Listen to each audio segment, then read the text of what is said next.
जय बजरंग बली। दोस्तों, आप सभी को राम राम। सच्ची श्रद्धा से कमेंट में जय हनुमान और जय श्री राम लिखें।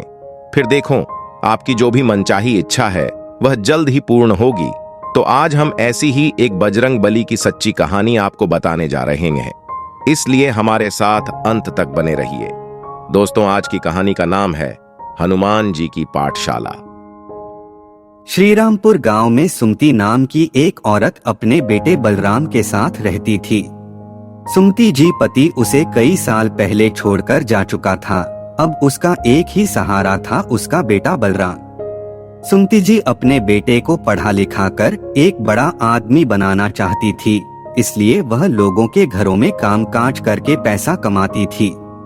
अपनी माँ को दिन रात इतनी मेहनत करती देख एक दिन बलराम अपनी माँ से कहता है, माँ, तुम लोगों के घर घर जाकर काम करती हो, यह मुझे बिल्कुल अच्छा नहीं लगता।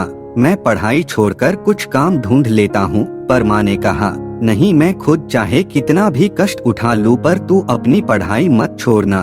भगवान करे तू बहुत बड़ा आदमी बने, तेरी बहुत अच्छी नौकरी लग जाए। मुझे तो बस उसी दिन का इंतजार है।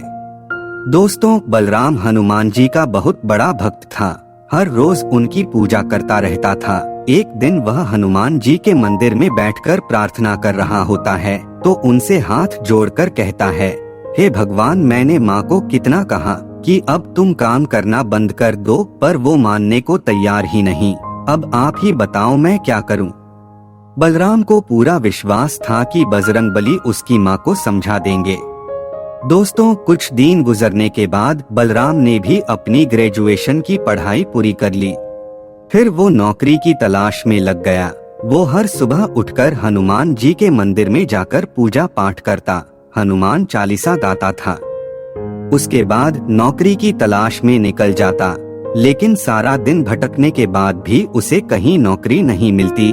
फिर वो निराश होकर घर वापस लौट आता। फिर दोस्तों, एक दिन उसे उदास देखकर सुमति जी ने कहा, बलराम बेटा, तू इतना उदास क्यों है?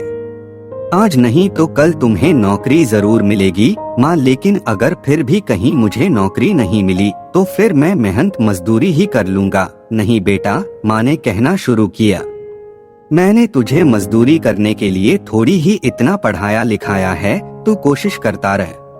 फिर एक दिन सवेरे जल्दी उठकर बलराम फिर से नौकरी की तलाश में निकल पड़ता है। अपने घर से कुछ दूर चलने पर उसे अपने स्कूल के पुराने मास्टर जी मिल जाते हैं और कहते, मैं बिल्कुल ठीक हूँ बलराम, तुम कैसे हो? अच्छा हुआ तुम मिल गए। क्या तुम कहीं जा रहे हो? मैं तो तुम्हारे घर ही आ रहा था। तो बलराम कहता है, मैं तो नौकरी की तलाशा में हूँ। खैर आप बताइए गुरुजी, कुछ काम था क्या? तब गुरुजी कहते हैं, हाँ बेटा, पास के ही अयोध्या गांव में मेरे दोस्त पढ़ाते थे, लेकिन अब वो रिटायर हो चुके हैं। उनकी जगह पर कोई नए मास्टर जी आने वाले थे, लेकिन वह आ नहीं पाए। अगर तुम एक हफ्ते तक उसे स्कूल के बच्चों को पढ़ा सको तो प्रिंसिपल से कहकर तुम्हारी नौकरी परमानेंट करवा सकता हूँ। तुम्हारी माँ की हालत देखकर मुझे तुम्हारा ख्याल आया और मैंने तुमसे बिना पूछे ही तुम्हारी बात प्रिंसिपल से कर ली है। अब तुम मेरी जुबान का मान रखो और अच्छे से उस स्कूल में जाकर बच्चों को पढ़ाना शुरू कर दो। ये बातें सुनकर बलराम बहुत खुश होता है। आपका बहुत बहुत शुक्रिया गुरुजी, पर क्या आप मुझे बताएंगे कि वहाँ केवल एक हफ्ता ही क्यों पढ़ाना है? तब गुरुजी कहते हैं, हाँ बेटा, वहाँ और भी बहुत से टीचर्स आएंगे, लेकिन जो एक हफ्ता अच्छे से बच्चों को पढ़ा पाएगा केवल उसी की नौकरी पक्की होगी। समझ लो यह तुम्हारा इम्तिहान है। पक्की नौकरी पाने का सपना देखते हुए बलराम कहता है, आपका बहुत बहुत शुक्रिया। इसके बाद बलराम घर आकर अपनी माँ को सारी बात बताता है। सुमति यह बात सुनकर बेहद खुश होती है। फिर वह बजरंग बली के सामने हाथ जोड़कर कहता है, परमानेंट सरकारी नौकरी दिलवा दीजिए, मैं उम्र भर आपकी सेवा करता रहूंगा। अगले दिन बलराम ने अपना इंट्रोडक्शन प्रिंसिपल को जाकर दिया।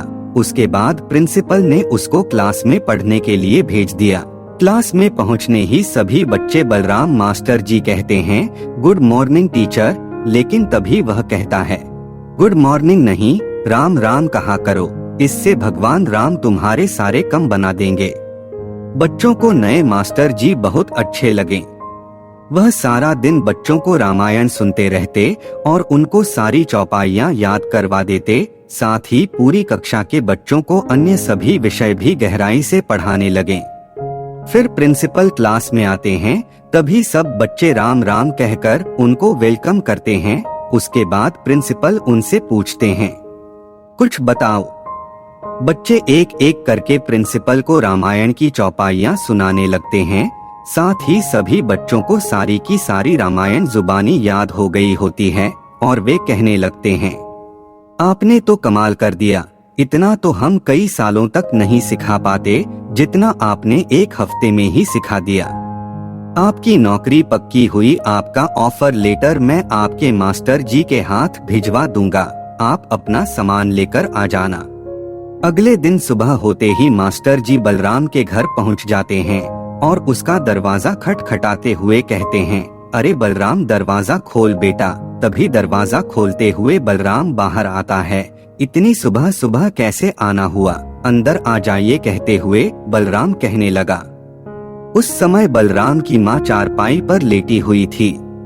माफ कीजिए, मेरी माँ की तबीयत काफी खराब होने के कारण से मैं एक हफ्ते से स्कूल नहीं गया।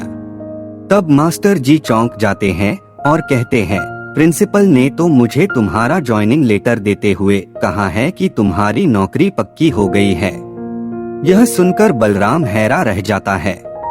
उन्होंने मुझसे कहा कि बलराम ने बच्चों को इतना अच्छा पढ़ाया जैसे कि आज तक कोई पढ़ा ना सका। तब बलराम ने कहा कि लेकिन मैं तो वहाँ गया ही नहीं, मैं तो यही घर पर रहकर माँ की सेवा कर रहा था। यह कैसे हो सकता है? तब मास्टर जी बोले, प्रिंसिपल साहब ने तो खुद मुझसे कहा है कि बलराम ने तो बच्चों को राम नाम की बहुत अच्छी शिक्षा दी है। सभी चौपाइयाँ और रामायण याद हो गई है। पर मेरी समझ में नहीं आ रहा है कि तो वहाँ तुम्हारी जगह कौन गया था, और अब तो तुम्हारी नौकरी भी पक्की हो गई। यह सुनते ही बलराम रोने लगा और रोते हुए कहने लगा, यह कम तो मेरे बजरंगबली ही कर सकते हैं। राम नाम की शिक्षा वही दे सकते हैं। और अपने भक्त को जब मुसीबत में पड़े देखा तो उसकी सहायता के लिए स्वयं ही आ गए।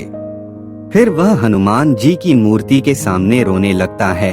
तभी सुमतिनी ने बोला, हे मेरे बच्चे, हनुमान जी ने तेरी सारी परेशानी दूर कर दी।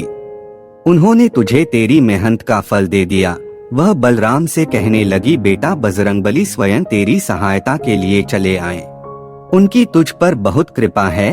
अब तो उनका नाम लेकर कल से ही नौकरी पर लग जा। सुबह सुबह बलराम मंदिर में जाकर हनुमान जी का जप करने लगा। उसके बाद वो स्कूल जाकर अच्छे से बच्चों को पढ़ने लगा।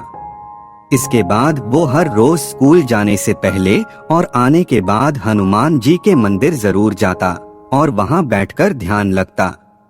इसके बाद उनके अच्छे दिन आ गए और उसकी माँ ने भी काम छोड़ दिया। अब उन्हें किसी चीज की कोई कमी ना थी। सुमति जी और बलराम अच्छे से अपनी जिंदगी व्यतीत करने लगे।